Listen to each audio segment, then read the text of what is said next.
Okay, looks like we have a patch for Season 9 Battlegrounds. This is patch 31.4.2. And let's try to get through this pretty quickly here. So they're removing some cards, it looks like. They're getting rid of the Murloc that has a battle cry. Give a friendly Murloc 3/3 for each one you control. They're also getting rid of the Naga unit that does 2 damage when it attacks, and then it gets stronger as you play a bunch of spells. Interesting change. I kind of didn't mind that unit. I didn't think it was bad or anything. I don't know why they're removing that. Razor Gore, wasn't a big fan of it. I didn't think dragons were that useful this season, so I never really played it that much. So totally fine with that being gone. And not sure why Outback Smolder was gone. It was okay. It had end turn effect, give you like a 2/1 whelp or whatever that has a battle cry. So it was an interesting card. I think that card was fine. Honestly, that's probably the only card out of these that will be a semi-decent, semi-relevant change, just because it's money. But the other ones are kind of not that big a deal to me. Okay.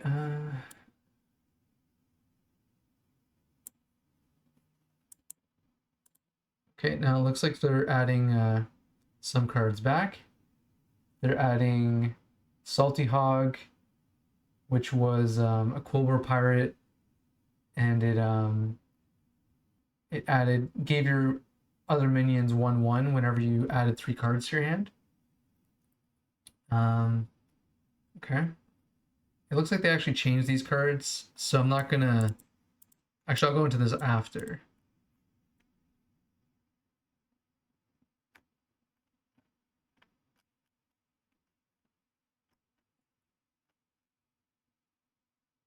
Okay, Forest Rover got a nerf.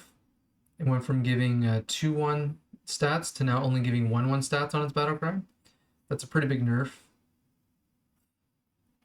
But I think it'll still be a pretty viable build because most of the time your health was still pretty high. So when you did this as your engine for scaling, so I think just having a 300 is still going to be pretty relevant, and that's roughly how much health. They usually have about 300 health in the end game or more. So I think it's still going to be a powerful unit. I guess the biggest nerf to this would be the undead unit that gives your attack to your health. That will no longer be as impactful, but it's still going to be pretty strong if you did want to throw that in there as a tech card. Looks like they buffed this guy here. They made it go from Avenge 4 to Avenge 3. That's a lot stronger. I think I would actually use this more often now. Before it was kind of slow and it wasn't really getting the buffs compared to like the Battlecry engine. So I think this is a good buff. It was pretty useless before. And it looks like they're also nerfing Skitter. It used to be a 1/2, now it gives 1/1 on the death rattle. And they're adding a new card, not really a new card, but they're returning a card from a previous season. I personally don't think I played that much this season, but I kind of remember the card. Looks like at the start of combat, it triggers your 2 leftmost death rattles. Not sure how good that is. It's probably pretty strong.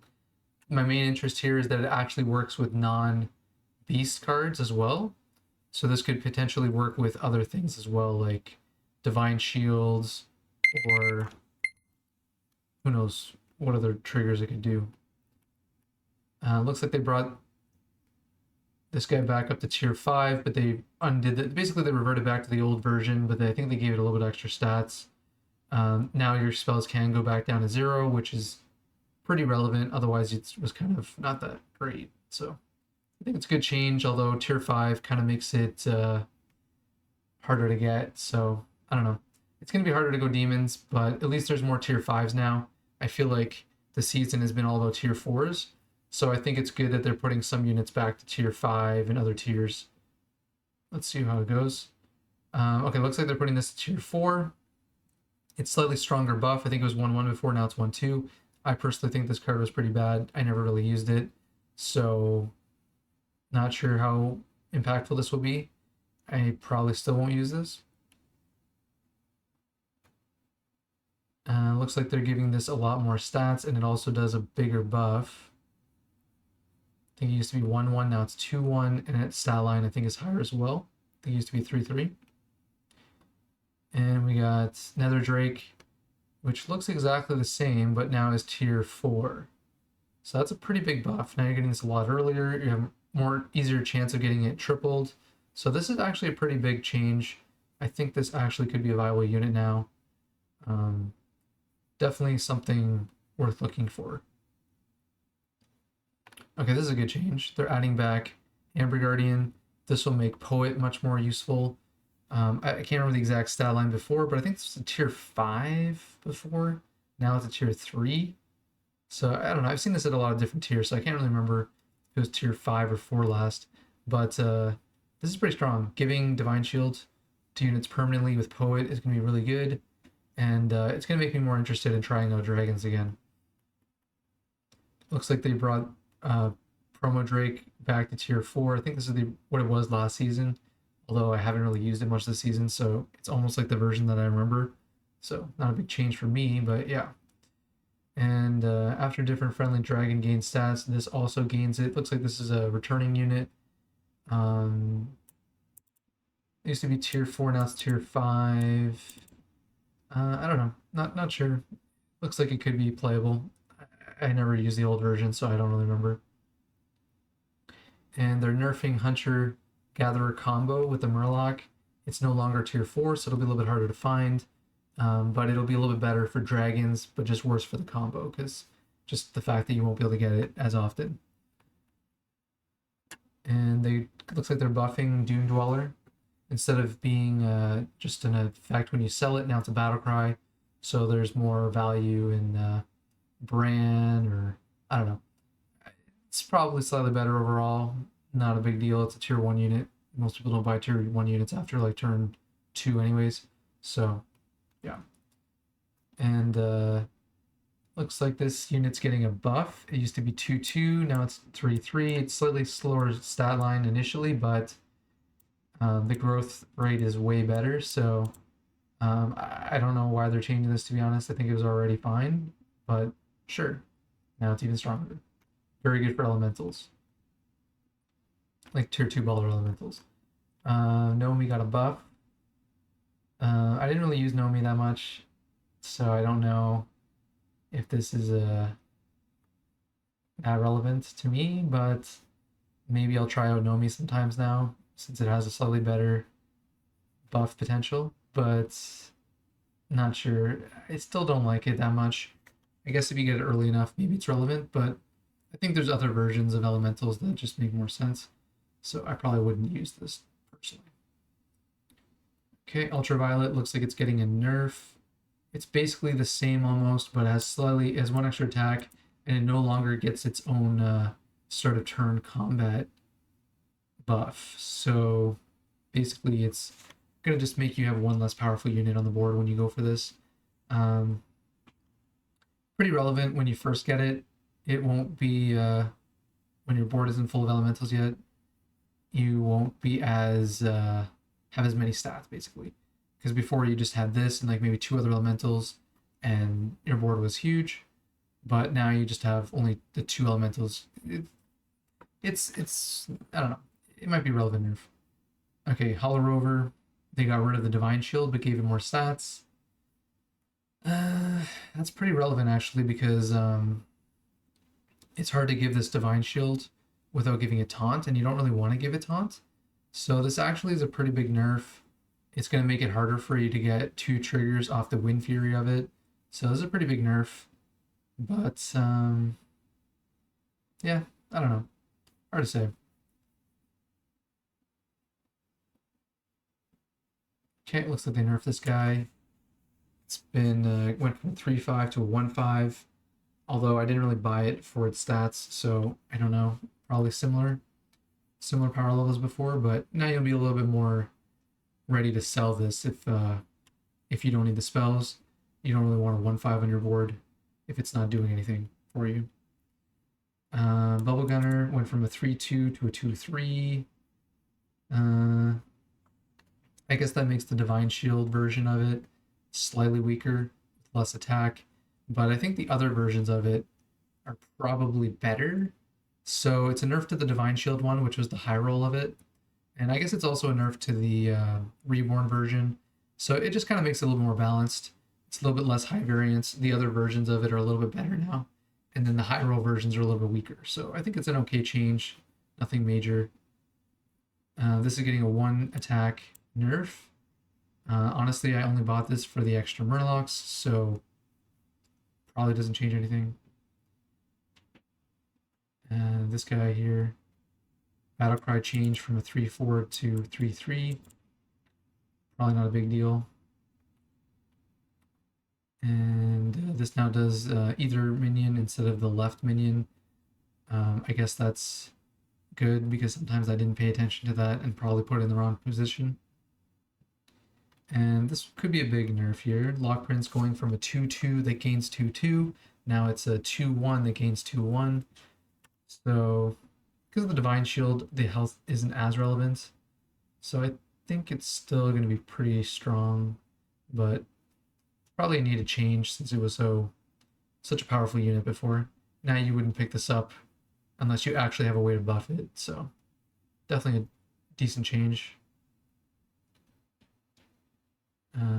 Corrupted Myrmidon.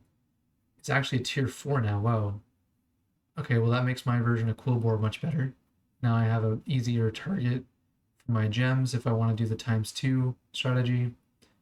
And it'll be a lot easier to get it tripled. I think it's a cool change. Slightly less stats than before, but you don't really care about the starting stats. You're just all about the buffs. So I think it's an interesting, fun change. I kind of like it. It'll also make it more viable for Naga since it was kind of underperforming. Now you have a target that's actually more relevant than before. And they added this guy back. I never really used it before, so I don't know how good it was, but at the end of your turn, give your Naga 1/1. Improves by each different spell you've cast this turn. And it looks like it now works on itself, and it used to not do that. So, interesting change. Probably pretty strong. Looks like this got a nerf. Not sure if it needed a nerf. It was a decent unit, but I don't know. I guess it's fine. If it's giving 4/4, if it's getting like 8/8 stats every turn, like twice a turn, then I guess it doesn't need that much starting stats. So I'm okay with that change. Recruiter has been moved to a tier 4, but now it only spawns 2 Scallywags instead of 3. I think this is a good change. Spawning 3 Scallywags was kind of annoying because you didn't get the full value most of the time. And having a tier 4 just makes it a lot better that you actually want to use this. And it can actually like give you some more direction earlier, because before you pick this up on tier 5, you never pick it up unless you're actually going pirates already. Now this could actually be a direction card that actually motivates you to go that type of pirate build. So I think it's a good change. I think tier 5 was too late and then you would almost never pick it up. So I like it. Sky Pirates now spawns Scallywags instead of the 1/1 attack immediately. So, and it's a tier 5. Okay, so I guess they're kind of swapping these. They made this go to tier 4 and they made this go to tier 5. I'm not sure how I feel about this. Overall, it's stronger, but it has a higher variance. So you just don't get to attack immediately, and that could be actually a pretty big deal. Huh. Yeah, I don't know. Not sure. Not sure if that's stronger or weaker or what. I can't tell. It's stronger in some situations, but maybe weaker in others. So I'm not sure. Salty Hog went down to a tier 5. I think that's a good change. I think at tier 6 it was a little bit too slow, and in competing with the other tier 6 it didn't seem viable. But as a tier 5, it might be okay. The stat line I think changed, but it didn't say it here, so I don't know. I can't remember what the stat line was before. Looks like Headhunter is now a 4/2. Was it a 5/4 before? I honestly don't remember being a 5/4, but okay, sure. I mostly just bought it for its battle cry and value, so I'm totally fine with that. Sure. Poor Gamer is now a tier 3 instead of a tier 4. And it looks like it does it every 2 turns instead of every turn. So it's a pretty interesting change. I do like that it's tier 3 because I feel like there's not enough good tier 3 minions in the game right now. So I think I would actually pick this up at tier 3. It's unfortunate that it's every 2 turns, but I think it's still pretty good. And it looks like they also moved this to a tier 3. I'm not really sure if I would pick this up on tier 3 that much, maybe. Actually, I guess it's good, like as a general card. I don't know if it's kind of more of just a general choose one buffing card now. So I think this actually could be decent as a tier 3 pickup. You're never going to pick this up as a discover on tier 4, in my opinion, but as a tier 3, you would probably buy this just for the opportunity to buy other choose one cards that you can use both effects. So I think it's a good change. It's interesting. And yeah, I like this change. Foodie went up to tier 4. Not sure if I like that. Now all the scaling of gems is on tier 4 or above, I think. So it's kind of it makes it harder to go Quill Bore until you're at tier 4, but I don't know. I don't like that the game's all like tier 4 basically right now. Nothing on tier 3 that you really want. So I think it's a bad change. I think it could have stayed at tier 3, but they did move 2 Quill Bores down to 3, so I guess they had to move one up. This guy is getting a slight buff. I don't think it's relevant, to be honest. If you get this early, it's fine, but it's much worse. You could honestly make this a tier 5 unit. I think it's a little bit too weak as a tier 6 compared to the other Quill Bore options. Ooh, this one got moved to tier 4. That's actually really cool. I like this change. I think I would never pick it up at tier 5 almost ever, but at tier 4, I think I could actually maybe play around this as like an actual support card and being a decent unit. Underdog got a slight buff. Sure. It was already pretty good, so I don't know if it was necessary, but I'm okay with that change. Atrocity got a slight nerf. I think this is fine. Sometimes it was a little too big. If you got this really early, it just like spawning like a huge unit on like turn like 6, and it was like ridiculous. So I think this is fine. It's still gonna be strong. Menagerie Jug got a slight buff. 2-2 to 3-3. Sure. Make Menagerie a little better. I'm okay with that. And it looks like they nerfed this. They went into tier 4. Went from tier 4 to tier 5. I guess that's fine. I think I know why they nerfed this. Probably for the undead beast build that copies the undead automaton build. So I can see why they did that, just to make it a little bit less easy to get. And they moved this up to tier 6. I think this is probably a good change. I think it was a little bit too strong at tier 5. But honestly, I would never pick it up half the time anyways, because I would find it before my gems were actually relevant enough to get it. So I think it's fine as a tier 6. And it's a pretty cool unit. But I don't know. I'm on the fence about it. I think it might have been fine as a tier 5, but I rarely picked it up at tier 5 anyways, unless I was already had really good gems, so not sure. Oh, Storm Splitter. This is a pretty big change. This nerfs the tier 2 baller combo where you get the spell and you just pass every turn. Now it's on tier 5, so it'll be a lot harder to find it. There's less copies of it. And yeah, it's going to be harder to find it, but I'm okay with that. The spell is the hard part to find, so once you have the spell, move up to tier 5, find the minion. I think it's an okay change. And looks like that's about it.